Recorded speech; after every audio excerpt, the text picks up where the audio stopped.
السلام علیکم ورحمۃ اللہ وبرکاتہ۔ دوستو اگر طارق جمیل صاحب رو رہے ہیں تو مسئلہ پیچیدہ ہے، آئے ہمارے ساتھ دیکھ لیجئے آگے کیا ہو رہا ہے۔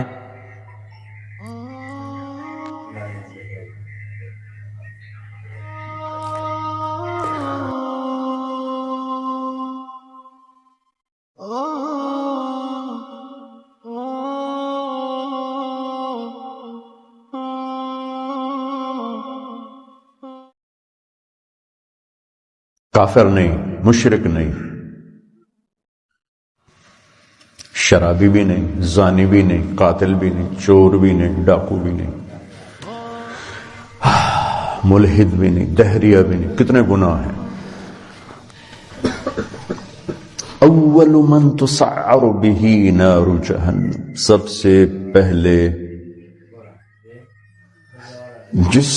جسے جہنم میں ڈالا جائے گا، نہیں کہا جس سے جہنم کو بھڑکایا جائے گا، وہ کم وقت ایندھن بن کے جائے گا، یعنی اوروں کی بھی تباہی کا سبب بن کے جا رہا ہے کہ اس کے ذریعے سے جہنم اور بھڑکے گی۔ اول من يدخل فی النار نہیں فرمایا کہ سب سے پہلے جہنم میں کون جائے گا، اول من تسعر، سب سے پہلے جس سے جہنم کو بھڑکایا، وہ پہلے اتنی بھڑک رہی ہے۔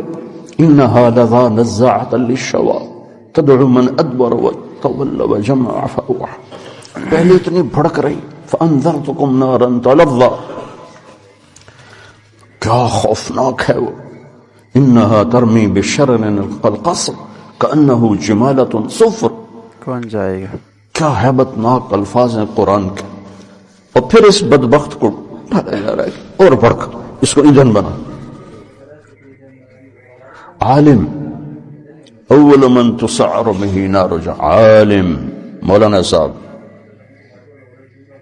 ہاں کیوں ساری زندگی کس لیے کیا تھا؟ تیرے لیے، کذبت، بکواس کرتے، جھوٹ بولتے، تو نے اپنی واہ واہ کے لیے کیا تھا۔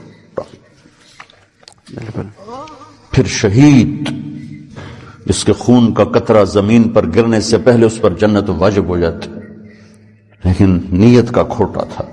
پھر سخی، جس کے بارے میں اللہ کا نبی فرماتے ہیں اللہ کے قریب، جنت کے قریب، لوگوں کے قریب، جہنم سے دور، اور اللہ کو بخیل سے نفرت، سخی سے پیار، لیکن مارا گیا اپنی بدنیتی اور بدعملی کی وجہ سے، اپنی واہ واہ کے لیے کیا، ڈال دو۔ یہ تین ہیں جن سے جہنم کو بھڑکایا جائے۔